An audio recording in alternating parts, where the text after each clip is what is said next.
and we get $627.20. Now, these questions are a lot trickier. If we're compounding the interest monthly, it means that we need to have our interest rate in months or per month, and we need to figure out how many months are in 2 years. That's probably the easier thing to do. 2 years, that's 2 lots of 12 months. So that's 24 months, isn't it? So we're going to compound this 24 times. Now, if we were using that table method, it would be a table with 24 rows. We don't want to do that. We want to use the formula. It's much easier. But we need to now convert our interest rate. Instead of being 12% per year, how much would that be per month? Well, there's 12 months in a year, aren't there? So it must be 1% per month. Now, if you get a number here that's not nice and divisible by 12, just put it into your calculator and do 12 divided by 12. In this case, it's 1. But if it's some other nasty decimal, that will be a strategy that you can use. So 12% per year is exactly the same interest as 12% per month. We've just converted it, divided both things by 12. But that means we need to do 24 months. So n will be 24. So this time when we figure it out, we need to still put in our same principle, 500, 1 plus. Now the rate is 1%. Now as a decimal, that's 0.01. Remember, you can use your calculator to figure that out. Put 1% and then hit the equals button. And our n is now 24. So we need to have it to the power of 24. So putting that one in, now I've got the last question actually in there. I can go back in and just change the rate and change that little number that's in the power. And that way I don't have to type out the whole thing again. Whoops, 0.01, okay. And this time we get $634.87. I'm rounding to 2 decimal places so that it's dollars and cents. So that's a little bit more.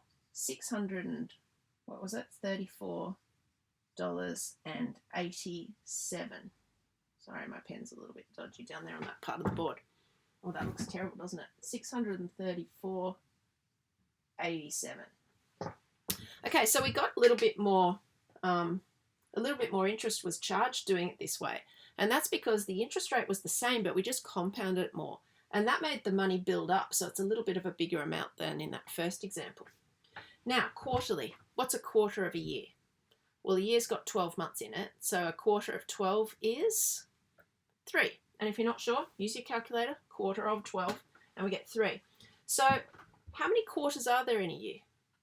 4. Right. So if we're looking at how much we owe after 2 years, how many quarters would that be?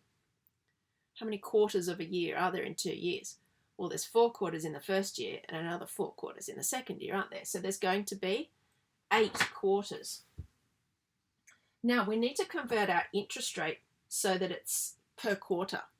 Now, if we've got 1% per month, then per quarter, how many months are in a quarter? 3, aren't there? So it's going to be 3% per quarter. Then that was quite tricky to figure out. So now we can use our same formula again, but this time we need to put our 500 and then 1 plus. Now 3% as a decimal is 0.03. I'm running out of room here. And now we need to raise it to the power of 8. I won't have room to type my answer, but I can put it in. Now, keeping the previous answer in there, I can change the 24 to an 8. I can change the 0.01 to 0.03. And this time I've got $633.36. I'll just jot that down here. $633.36. So it's not quite as much as when we were compounding it every month. And that sort of makes sense. The more you compound the interest, the bigger the amount grows. And while we're on that, let's just return for a second to our original example, where I remember that I told you that in the beginning when you're compounding interest and it builds up, it doesn't seem to build up all that much more than simple interest. But it does over time, and that's because if you graph it, it starts off slow enough and then it goes shooting up. Now, our original example with $100 with 10% interest per year, remember after 5 years we only owed $160 or something like that? Well, let's have a look at how much we'd owe after 100 years. All right, we can use our formula. 100 is our principal. 1 plus our rate. Our rate is 0.1. And now we want to do this for 100 years. And just out of interest to see what we get.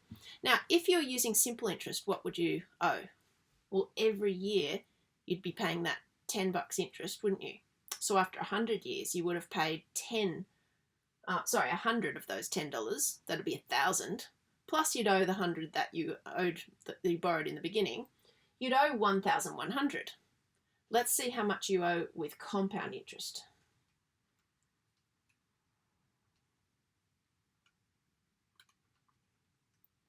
It is $1,378,061, so more than $1 million. You can see there the power of compound interest. Comparing it to simple interest, they both start off looking quite similar, but the longer that money stays in there, compounding and compounding and compounding, it actually goes shooting up.